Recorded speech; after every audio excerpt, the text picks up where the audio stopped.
Hello friends, कला master के YouTube channel पर आप सभी का स्वागत है। आज हम सबसे पहले देखेंगे सिलेबस, उसके बाद देखेंगे राजा रवि वर्मा के बारे में। तो आइए देखते हैं सिलेबस। हम कुछ लोगों की डिमांड है कि हम किस वे में चल रहे हैं, तो हम आज आपको यही बताएंगे कि हम सबसे पहले क्या पढ़ रहे हैं। तो आइए देखते हैं।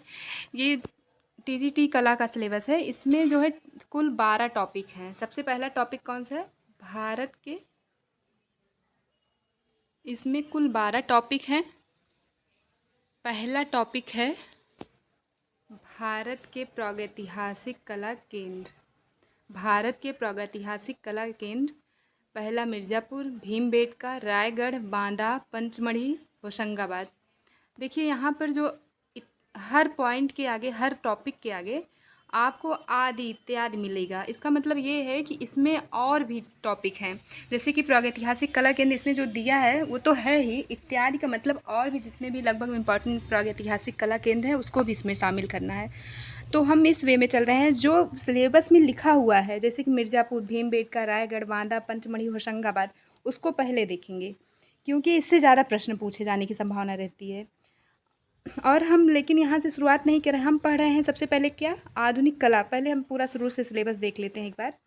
दूसरा है, पहला हो गया प्रागैतिहासिक कला केंद्र। दूसरा है सिंधु घाटी सभ्यता की कला। सिंधु घाटी सभ्यता की कला, इसमें हड़प्पा, मोहनजोदाड़ो, ये दूसरा टॉपिक हो गया। तीसरा टॉपिक है भारतीय चित्रकला के 6 अंग। भारतीय चित्रकला के 6 अंग, इसमें आपको पढ़ना पड़ेगा गुफाओं के बारे में भी। पहला है जोगीमारा गुफा, दूसरा अजंता, बाघ, बदामी, एलोरा, सित्तनवासल। देखिए यहाँ भी इत्यादि लिखा है। इत्यादि का मतलब जैसे कन्हेरी गुफा है, कार्ले गुफा है, इत्यादि और इम्पॉर्टेंट गुफाओं के बारे में यहाँ पर आपको पढ़ना है। जहाँ कहीं भी सिलेबस में इत्यादि या आदि लिखा है, इसका मतलब इसमें और भी टॉपिक शामिल हैं। इसके बाद है चौथा टॉपिक है आपका, ये देखिए चौथा है भारतीय लघु चित्रकला। इसमें आपको 3 शैलियाँ पढ़नी है, जैन, पाल, अपभ्रंश। ये सबसे अच्छा टॉपिक है और सबसे छोटा टॉपिक भी है। इसके बाद हम देखेंगे राजस्थानी शैली। राजस्थानी शैली, उसके बाद मुग़ल शैली। ये राजस्थानी शैली 5वां टॉपिक हो गया आपका। छठा है आपका मुग़ल शैली।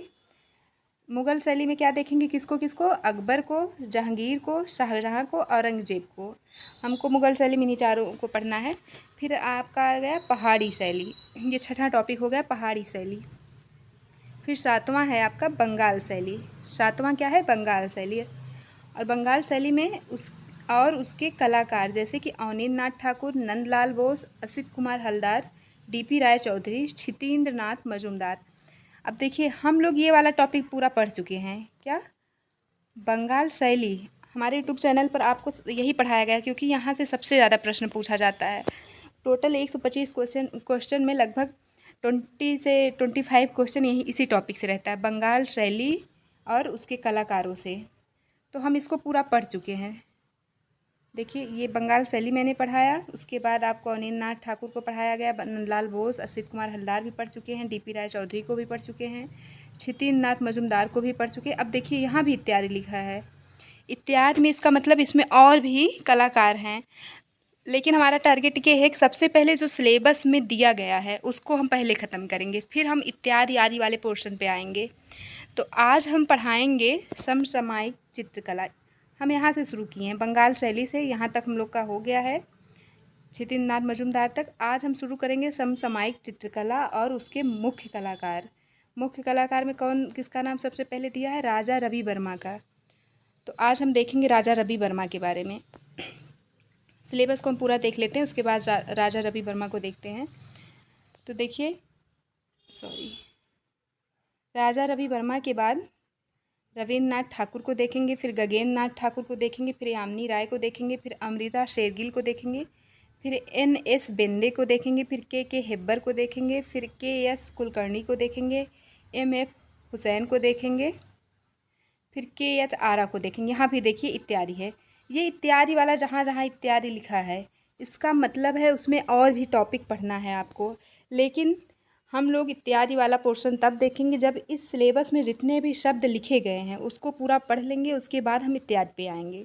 क्योंकि जो सिलेबस में लिखा है उससे बहुत ज़्यादा क्वेश्चन आएंगे और अभी टाइम कम है, तो हम पहले सिलेबस को ख़त्म करेंगे, फिर इत्यादि वाला देखेंगे।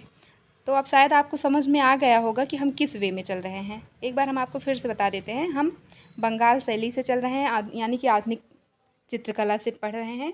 इसमें हम बंगाल शैली को पढ़ चुके हैं और उसके कलाकारों को देख चुके हैं। आज हम समसामयिक चित्रकार को पढ़ेंगे, जिसमें राजा रवि वर्मा पहले चित्रकार हैं, उनके बारे में पढ़ेंगे। सिलेबस आगे देखते हैं, यहाँ तक हो गया। उसके बाद कला के तत्व देखेंगे, जैसे रेखा, आकार, वर्ण, तान, पोत, अंतराल, ये 6 तत्व होते हैं।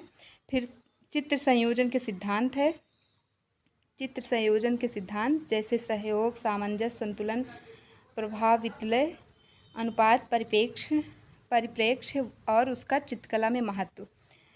देखिए ये सब इम्पॉर्टेंट, जितना भी सिलेबस में दिया है ये बहुत ज़्यादा इम्पॉर्टेंट, इसीलिए हम पहले सिलेबस को ख़त्म करेंगे, उसके बाद इत्यादि वाला पोर्शन ख़त्म करेंगे। फिर हम एक एक टॉपिक पर क्वेश्चन आंसर करवाएंगे, फिर मिसलेनियस क्वेश्चन आंसर आपको करवाएंगे। तो चलिए देखते हैं आज हम राजा रवि वर्मा के बारे में। ये बहुत इंपॉर्टेंट टॉपिक है। ये वीडियो थोड़ा बड़ा हो सकता है और राजा रवि वर्मा एक वीडियो में कंप्लीट नहीं हो सकते, इसलिए ये इतने इंपॉर्टेंट है टीजीटी कला की दृष्टि से कि इनका हमें 2 पार्ट में ले आना पड़ेगा वीडियो। तो आज हम एक पहला पार्ट इनके बारे में देखेंगे। चलिए आगे देखते हैं। इनका जन्म 29 अप्रैल 1848 ईस्वी में हुआ था। राजा रवि वर्मा का जन्म 29 अप्रैल 1848 ईस्वी में हुआ था। इनकी मृत्यु 2 अक्टूबर 1906 ईस्वी में हुई थी। 2 अक्टूबर को किस महापुरुष का जन्म हुआ था ये आप लोग को पता ही है। किसका हुआ था? महात्मा गांधी का। तो इनकी मृत्यु एक बार फिर से रिपीट कर लेते हैं। 2 अक्टूबर 1906 में इनकी मृत्यु हुई थी और इनका जन्म 29 अप्रैल 1848 ईस्वी में हुआ था। ये दोनों इंपॉर्टेंट, आप लोग याद रखिए इसको। और जन्म स्थान इनका कहाँ था? किलीमन्नूर में। किलीमन्नूर केरल का एक गांव है। केरल के किलीमन्नूर में राजा रवि वर्मा का जन्म हुआ था। ये जो है त्रिवेंद्रम से 24 मील दूर है। किलीमन्नूर कहाँ से कितनी दूर है? त्रिवेंद्रम से 24 मील दूर है। उसके बाद ये जो है ये श्रावणकोर रियासत से संबंधित थे। राजा रवि वर्मा किस रियासत से संबंधित थे? श्रावणकोर से। ये भी पूछा गया है। ये श्रावणकोर रियासत से संबंधित थे।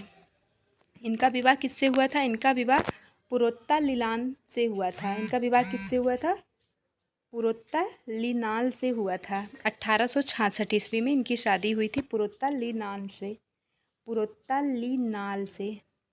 इसी वर्ष इन्हें ऑनर ऑफ बंगाल सम्मान से सम्मानित भी किया गया। जिस सन में इनकी शादी हुई थी, यानी कि 1866 ईस्वी में इनकी शादी भी हुई और इसी वर्ष इन्हें ऑनर ऑफ बंगाल सम्मान से सम्मानित भी किया गया। 1866 इनके लिए बहुत इम्पॉर्टेंट रहा है, क्योंकि 1866 में इन्होंने बहुत सी चीज़ों को सीखा भी और इनकी शादी भी हुई और इन्हें सम्मान भी मिला। 1866 में ही इनकी मुलाकात श्रावणकोर रियासत के महाराजा से हुई। किससे हुई? श्रावणकोर रियासत के महाराजा से हुई। 1866 ईस्वी में इनकी मुलाकात श्रावणकोर रियासत के महाराजा से हुई। इसी वर्ष श्रावणकोर के राजा ने ब्रिटिश सभी चित्रकार थियोडोर जॉनसन को आमंत्रित किया था। आपको मैंने बताया है सभी चित्र क्या होता है। अगर आपको याद हो, पिछले लेक्चर में मैंने आपको बताया सभी चित्रकार का मतलब क्या होता है। सभी चित्रकार का ये मतलब है, कभी कभी हो सकता है आपसे पूछ लिया जाए सभी चित्रकार क्या होता है, तो ये होता है व्यक्ति चित्र। जो हम लोग राष्ट्रीय पर्व पर किसी महापुरुष की तस्वीर देखे होंगे आप लोग लगाते हैं, तो उनका जो है सीने से ऊपर का पोर्शन ही रहता है चित्र में, यानी चेहरा रहता है और थोड़ा सा सीने वाला पार्ट रहता है। उतने ही चित्र को सभी चित्र बोलते हैं। तो राजा ने, जो श्रावणकोर के राजा थे, वो अपना चित्र बनवाने के लिए ब्रिटिश सभी चित्रकार थियोडोर जॉनसन को आमंत्रित किए थे और उसी समय उनकी मुलाकात जो है रवि वर्मा से भी होती है, उसी राजा की। तो रवि वर्मा को इनके चित्रों को देखने का अवसर प्राप्त हो जाता है। किसके चित्रों को? ब्रिटिश सभी चित्रकार थियोडोर जॉनसन के चित्रों को देखने का अवसर मिल जाता है, क्योंकि 1866 ईस्वी में ही राजा ने ब्रिटिश सभी चित्रकार को भी आमंत्रित किया था और राजा रवि वर्मा की मुलाकात भी उनसे हुई थी। तो आगे देखते हैं। प्रारंभ में ये जो है तंजौर शैली में चित्र बनाते थे। जब ये शुरुआत किए थे चित्रकला की, तो ये तंजौर शैली में चित्र बनाते थे। राजा रवि वर्मा जो है प्रारंभ में तंजौर शैली में चित्र बनाते थे। इनके गुरुओं को देख लेते हैं, कब ये यूरोपीय शैली में चित्र बनाने लगते हैं आगे हमको पता चल जाएगा, हम पढ़ते जाएं ऐसे। तो इनके पहले गुरु कौन है? आलागिरी नायडू। हम इनके गुरुओं से किसी भी चित्रकार को जब भी पढ़ रहे हैं तो उनके जो गुरु होते हैं उनको एक ही साथ लिख देते हैं, इसलिए कि आपको आसानी हो जाए, बहुत नहीं तो कन्फ्यूजन हो सकती है।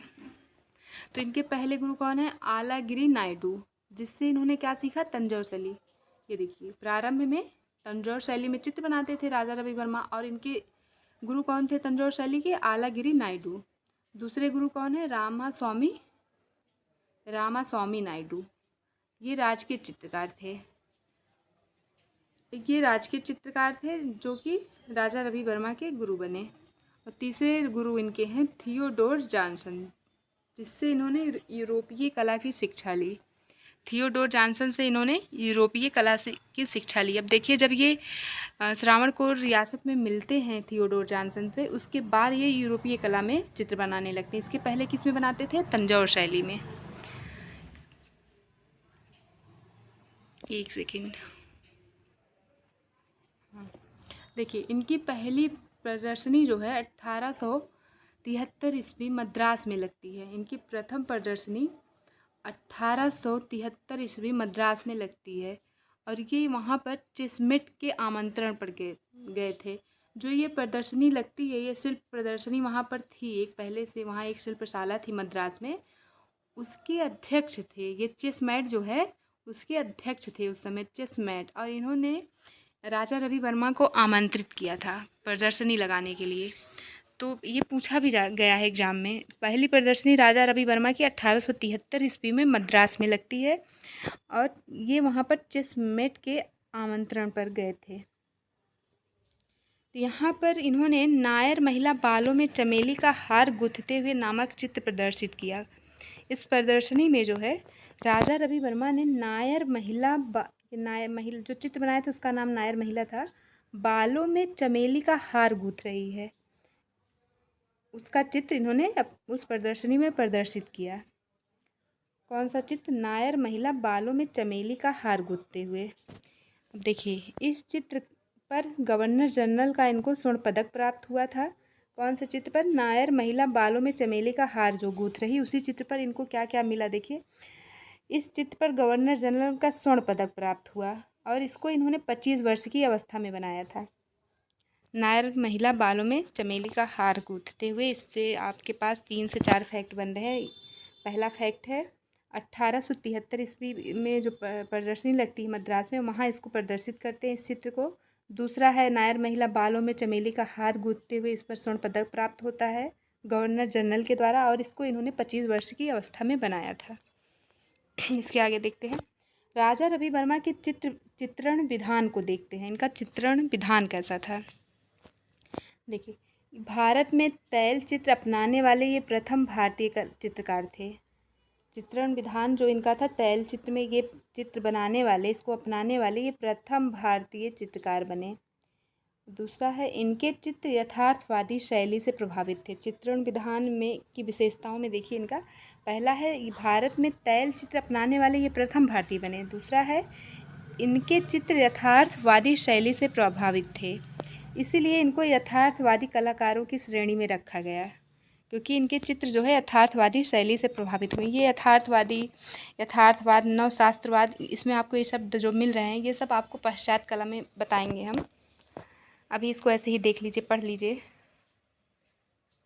देखिए, ये चित्रों का निर्माण ओलियोग्राफी पद्धति से करते थे। किस पद्धति से करते थे? ओलियोग्राफी पद्धति से करते थे चित्रों का निर्माण। ये इनका चित्रण विधान पढ़ रहे हैं। इनकी रंग योजना कैसी थी? सुनहरी थी। ये बहुत चमकीले रंगों में अपने चित्र बनाते थे। लाल रंग प्रयोग करते थे, पीले, हरे, जामुनी आदि रंगों का प्रयोग करते थे। इसलिए कई बार इसका दुष्प्रभाव भी इनके चित्रों पर देखने का मिलता है, क्योंकि बहुत ज़्यादा जब रंग किसी चित्र में आप फिल कर देंगे तो इनके चित्रों को कई बार पहचानना मुश्किल हो जाता था कि इस चित्र में कौन सा विषय है, यानी कि वो चित्र किस विषय पर आधारित है या किस विषय पर बनाया गया है। इसका कारण ये था, ये बहुत ज़्यादा सुनहरे रंगों का प्रयोग कर लेते थे अपने चित्रों में। इनके चित्रों का माध्यम क्या है, इसको मैंने आपको ऊपर बता ही दिया है। तैल रंग था, ये देखिए यहाँ पर बताया है। ये इनके चित्रों का माध्यम क्या था, तैल था, तैल रंग था ये। इनकी चित्रण विधा कैसी थी, यूरोपीय टेक्निक अपनाते थे चित्रण विधा। देखिए ये जो चित्र बनाते थे, टेक्निक इनकी यूरोपीय तो थी, लेकिन इनका जो विषय होता था वो भारतीय होता था। विषय ये भारतीय, जैसे पौराणिक कथाओं पे इनका मुख्य विषय क्या था चित्र का बनाने का, पौराणिक कथाएं। और पौराणिक कथाएं जो होती भी थी वो भारतीय भारतीय थी, यानी कि इंडियन से संबंधित थी। तो माध्यम तैल रंग हो गया इनका, चित्रण विधा यूरोपीय टेक्निक हो गई। अब देखते हैं इम्पॉर्टेंट फैक्ट के बारे में। इनके बारे में इम्पॉर्टेंट फैक्ट क्या है, यानी कि जो एग्ज़ाम में या तो पूछे गए हैं या तो पूछे जा सकते हैं। पहला फैक्ट है, ये प्रिंट मेकिंग कलाकार माने जाते थे। ये प्रिंट मेकिंग कलाकार माने जाते थे। दूसरा फैक्ट है, कंपनी शैली और आधुनिक शैली के बीच की कड़ी के रूप में जाने जाते हैं। देखिए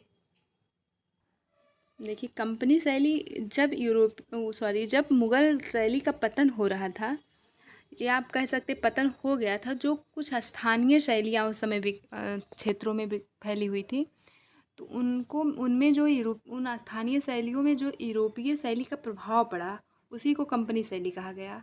जैसे पटना शैली बंगाल में छोटी छोटी जगहों पे आप पढ़ सकते हैं कि जैसे राजस्थानी शैली के कुछ क्षेत्र, पटना शैली के कुछ क्षेत्र। तो स्थानीय शैलियाँ जो थी उस पर जब मुग़ल शैली का पतन हो जाता है, जब ब्रिटिश अपने यहाँ आ जाते हैं, उनकी कलाओं का जो प्रभाव पड़ता है, यानी यूरोपीय कला का जो स्थानीय शैली पर प्रभाव पड़ता है, उसी को कंपनी शैली नाम दिया गया। तो कंपनी शैली, और ये जब कंपनी शैली का अंत होता है तो क्या शुरू हो जाता है, बंगाल शैली या आधुनिक शैली आप कह सकते हैं। तो यही कंपनी शैली और आधुनिक शैली के बीच की कड़ी माना जाता है राजा रवि वर्मा को। अब आप समझ गए होंगे। इसके आगे फैक्ट को देखते हैं। भारत के सबसे पहले विवादित चित्रकार थे राजा रवि वर्मा। जो है भारत के सबसे पहले विवादित चित्रकार थे। अगर पूछा जाए सबसे पहला विवादित चित्रकार भारत का कौन सा था, तो राजा रवि वर्मा। और अगला फैक्ट है, भारत में नव शास्त्रीयतावाद के जन्मदाता थे। ये सब शब्द जो है हम आपको पाश्चात्य कला में पढ़ाएंगे, अभी इसको यहीं छोड़ देते हैं। बस आप जान लीजिए कि भारत में नव शास्त्रीयतावाद के जन्मदाता कौन था, रवि वर्मा थे। भारत में प्रथम रोमांटिक कलाकार कौन था, रवि वर्मा थे। अगला फैक्ट इनके बारे में है, भारत में प्रथम, देखिए जहाँ कहीं भी प्रथम लग जा रहा है, सबसे पहले या प्रथम, वो बहुत इम्पोर्टेंट हो जाता है। तो भारत में प्रथम रोमांटिक कलाकार रवि वर्मा थे, राजा रवि वर्मा थे, रवि वर्मा। अगला फैक्ट है, भारत के प्रथम चित्रकार थे। ये भारत के प्रथम, देखिए यहाँ पे प्रथम सबसे पहले, ये सब बहुत इम्पॉर्टेंट है। तो ध्यान से आप देखिए, शब्दों को पकड़िए। एग्जाम में कई बार शब्द घुमा घुमा के क्वेश्चन पूछा जाता है, वहीं आपसे मिस्टेक हो जाती है। तो जो भी फैक्ट इंपॉर्टेंट वाले, जब भी किसी भी चित्रकार का जो इम्पॉर्टेंट फैक्ट वाला पोर्शन है हमारी नोट्स में, उसको बहुत ध्यान से देखिए, क्योंकि ये बहुत इंपॉर्टेंट पोर्शन है। तो देखिए, भारत के प्रथम चित्रकार रवि वर्मा जो थे, जिनकी प्रदर्शनी जो है, राजा रवि वर्मा भारत के प्रथम चित्रकार थे जिनकी प्रदर्शनी पहली बार विदेश में आयोजित की गई थी। ये देखिए कितना ज़्यादा इम्पोर्टेंट है।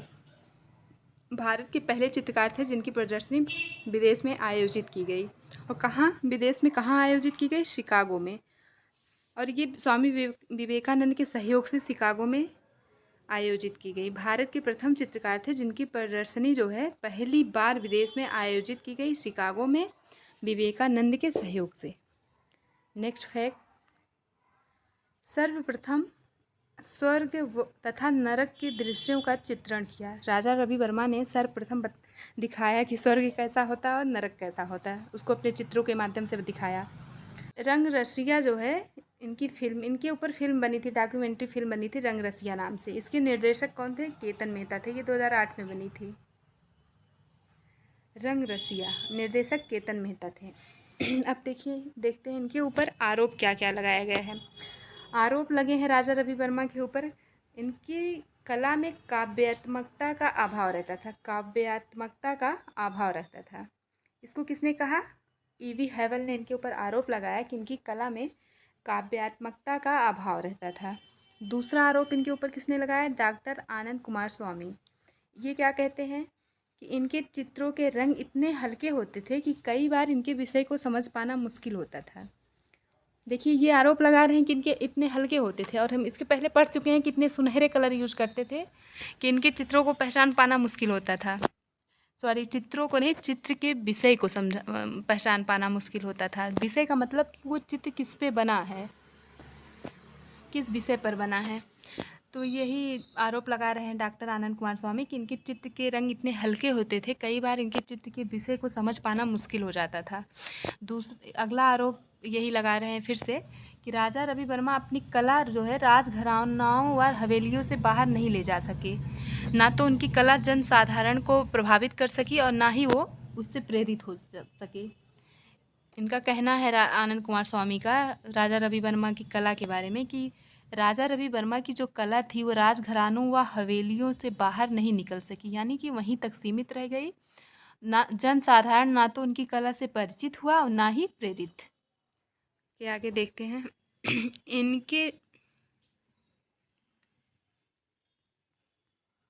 इनके चित्रों पर नर्तक मंडलियों का प्रभाव बताया। ये भी आरोप कौन लगा रहा है? राजा रवि वर्मा के चित्रों पर डॉक्टर आनंद कुमार स्वामी ही। डॉक्टर आनंद कुमार स्वामी 3 आरोप इनके ऊपर लगाए हैं। पहला आरोप इन्होंने लगाया कि इनके चित्रों के रंग इतने हल्के होते थे कि कई बार विषय को समझ पाना मुश्किल होता था, चित्रों के विषय को समझ पाना मुश्किल होता था। दूसरा आरोप आनंद कुमार स्वामी ने लगाया इनकी कला जो है राजघरानाओं व हवेलियों से बाहर नहीं निकल सकी। जन साधारण ना तो उनकी कला से परिचित हुआ और ना ही प्रेरित हुआ। तीसरा आरोप भी आनंद कुमार स्वामी ने ही इनके ऊपर लगाया है कि इनके चित्रों पर नर्तक मंडलियों का प्रभाव बताया। आनंद कुमार स्वामी ने राजा रवि वर्मा के चित्रों पर नर्तक मंडलियों का प्रभाव बताया। अब आपको अगर याद हो तो बंगाल शैली में मैंने आनंद कुमार स्वामी के बारे में पढ़ाया था। आनंद कुमार स्वामी के बारे में क्या पढ़ाया था? आनंद कुमार स्वामी का जन्म श्रीलंका के कोलंबो में हुआ है, जबकि इनकी मृत्यु जो है USA में यानी कि अमेरिका में हुई थी, कैलिफोर्निया में।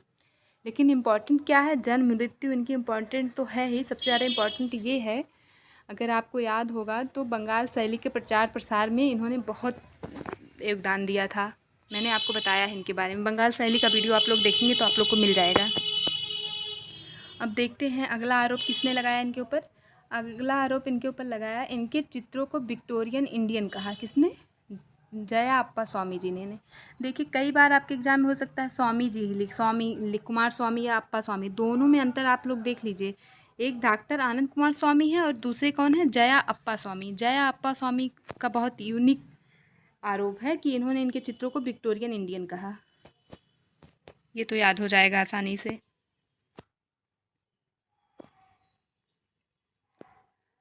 इनके चित्रों को विक्टोरियन इंडियन किसने कहा? जया अप्पा स्वामी जी ने कहा। अब देखिए आगे कुछ और इम्पॉर्टेंट फैक्ट है, एक सेकेंड।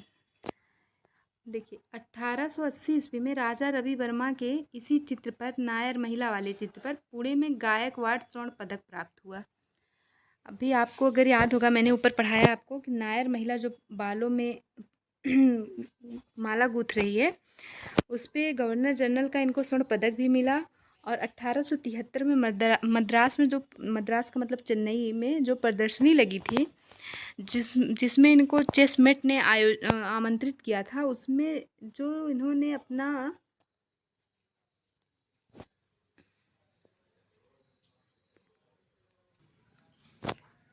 देखिए 1880 में कुछ फैक्ट और है, देख लेते हैं। 1880 में रवि वर्मा की इसी चित्र पर, जो नायर महिला वाला चित्र था, जो 1873 ईस्वी मद्रास में प्रदर्शनी में इन्होंने प्रदर्शित किया था, जिस चित्र को, नायर महिला जो बालों में माला गूँथ रही है, उस पर इनको गवर्नर जनरल से स्वर्ण पदक तो प्राप्त हुआ ही था, और एक इनको पुणे में भी गायकवाड़ स्वर्ण पदक प्राप्त हुआ इस चित्र पर। 1880 ईस्वी में राजा रवि वर्मा के इसी चित्र पर, नायर महिला वाले चित्र पर, पुणे में गायकवाड़ स्वर्ण पदक प्राप्त हुआ। ये भी इम्पॉर्टेंट है, आप लोग यहाँ भी स्टार बना लीजिए। अगला फैक्ट है, 1894 में सर माधव राव बड़ौदा के थे, ये सर माधव राव की सहायता से मुंबई के उपनगर घाटकोपर में लिथोग्राफिक प्रेस की स्थापना की। राजा रवि वर्मा जो है 1894 ईस्वी में सर माधव राव की सहायता से मुंबई के उपनगर घाटकोपर में लिथोग्राफिक प्रेस की स्थापना की। ये सब बहुत इम्पॉर्टेंट फैक्ट है, इसीलिए हम आपको कह रहे हैं कि राजा रवि वर्मा से जितने भी फैक्ट इस नोट्स में लिखे हुए हैं आप सब बहुत अच्छे से अपनी कॉपी में नोट कर लीजिए और एक एक फैक्ट ध्यान से रटिए। एक बार इसको रिपीट कर देते हैं। 1894 ईस्वी में सर माधव राव की सहायता से मुंबई के उपनगर घाटकोपर में राजा रवि वर्मा ने लिथोग्राफिक प्रेस की स्थापना की। और इसकी स्थापना ये इसलिए करते हैं क्योंकि इनके चित्रों की इतनी डिमांड होने लगी कि ये हर भारतीय तक चित्र पहुंचाने में असफल हो रहे थे, क्योंकि एक चित्रकार एक ही है और डिमांड कई लोगों की है, तो चित्र कितना सप्लाई कर पाते ये, इसीलिए इन्होंने लिथोग्राफिक प्रेस की स्थापना कर डाली। अब इनके बनाए चित्र देखिए, वही बात आगे कह रहा है कि जब इन्होंने लिथोग्राफिक प्रेस की स्थापना 1894 ईस्वी में कर देते हैं तो उसके बाद क्या होता है, इनके बनाए चित्र हर भारतीय के घरों में पहुंच गए लिथोग्राफिक प्रेस की स्थापना के बाद। इसी लोकप्रियता के कारण जब ये लिथोग्राफिक प्रेस की स्थापना करते हैं, जब उनके चित्र सभी भारतीय के घरों तक पहुंच जाते हैं और उनकी लोकप्रियता बढ़ जाती है इससे, और इसी के कारण उन्हें भारत में इन्हें कैलेंडर प्रथा का जनक कहा जाता है। कैलेंडर प्रथा का जनक, ये भी इम्पॉर्टेंट है, यहाँ आप लोग डबल स्टार बनाइए। कैलेंडर प्रथा का जनक किसको कहा जाता है? राजा रवि वर्मा जी को। अब आगे देखते हैं इनके उपनाम या उपाधि, इनको कौन कौन सी उपाधियाँ मिली और इनके उपनाम क्या थे। तो इनको चित्रकारों का चित्रकार या राजकुमार कहा जाता था। इम्पॉर्टेंट, आप स्टार बनाइए यहाँ भी। इनको चित्रकारों का चित्रकार या राजकुमार कहा जाता था। दूसरा है, क्या कहा जाता था इनको? आधुनिक भारतीय चित्रकला का पितामह कहा जाता। पितामह आप लोग याद रखिए, पिता नहीं पितामह। पितामह का मतलब होता है बाबा के पिता, यानी कि आपके दादाजी के जो पिता हैं वो पितामह कहलाएंगे। आधुनिक भारतीय चित्रकला का पितामह भी इन्हें कहा जाता था। इनको उपाधि मिली कैसर ये हिंद। कैसर ये हिंद 1904 ईस्वी में। आपको पता है ये कैसर ये हिंदी उपाधि कौन देता था? ब्रिटिश सरकार देती थी। कैसर ये हिंदी इतिहास में बहुत सारे लोगों को उपाधियाँ दी गई है, आप लोग हिस्ट्री में इसको पढ़िएगा। कैसर ये हिंद 1904 ईस्वी में ब्रिटिश सरकार द्वारा इनको कैसर ये हिंद की उपाधि दी गई थी। इसी के बाद इनके नाम के आगे राजा शब्द लग गया। पहले इनका नाम क्या था? सिर्फ रवि वर्मा था, लेकिन जब इनको कैसर ये हिंद की उपाधि 1904 ईस्वी में मिलती है, उसके बाद इनके नाम के आगे क्या लग जाता है? राजा। यानी कि 1904 के पहले ये क्या थे? सिर्फ रवि वर्मा थे। अगला है, इनकी बहन का नाम क्या था? ये इम्पॉर्टेंट, इनकी बहन का नाम मंगलाबाई था। वो एक सवीर चित्रकार थी। सवीर चित्रकार का मतलब अब आपको समझ में आ गया होगा। सवीर चित्रकार, बार बार रिपीट करने से सिर्फ टाइम जाया होगा। तो इनकी बहन का नाम मंगलाबाई था। राजा रवि वर्मा की कला के बारे में देखेंगे। चित्रों के विषय, इनके चित्रों के विषय क्या थे? मुख्य रूप से पौराणिक थे। इनके चित्रों के विषय अगर मुख्य रूप से देखा जाए तो पौराणिक थे। हालांकि ये धार्मिक, ऐतिहासिक एवं व्यक्ति चित्रों का भी निर्माण करते थे। इनका प्रथम पौराणिक चित्र कौन सा था? दुष्यंत के नाम प्रेम पत्र लिखती शकुंतला। इनका प्रथम पौराणिक चित्र था दुष्यंत के नाम प्रेम पत्र लिखती शकुंतला, और इस चित्र को 1873 में ड्यूक ऑफ बकिंघम ने खरीदा था। कौन सा चित्र? दुष्यंत के नाम प्रेम पत्र लिखती शकुंतला। कभी कभी एग्जाम में पूछा जा सकता है कि राजा रवि वर्मा का प्रथम पौराणिक चित्र कौन सा था, तो आप क्या बताएंगे? दुष्यंत के नाम प्रेम पत्र लिखती शकुंतला, और इसे 1873 ईस्वी में ड्यूक ऑफ बकिंघम ने खरीदा। इन्होंने अपने चित्रों में विशेषकर नारी चित्रों का अंकन किया। देखिए, इसीलिए विवाद में रहते थे। अपनी आपने ऊपर पढ़ा कि भारत का प्रथम विवादित चित्रकार कौन था? राजा रवि वर्मा थे। इन्होंने अपने चित्रों में ज़्यादातर ये नारी पे चित्र करते थे और बहुत ज़्यादा ओपन माइंड के थे, इसलिए ये कई बार विवादों से ये घिर जाते थे। ज़्यादातर नारी चित्रों का चित्रण तो इन्होंने किया है, लेकिन केरल की नारियों का अत्यधिक चित्रण किया है। ऐसा क्यों है? आप कॉमन सेंस लगा सकते हैं, क्योंकि ये केरल के थे ही, और वहाँ पर अगर किसी भी सामान्य महिला को ये देखते थे, कोई काम कर रही, कुछ भी कर रही, अपने बाल संवार रही है, तो ये चित्र बना देते थे। इसीलिए ज़्यादातर केरल की नारियाँ इनके चित्रों में शामिल हुई हैं। आगे आज के लिए देखिए यहीं पे ख़त्म करते हैं। अब मिलते हैं अगले सेशन में। Thank you so much.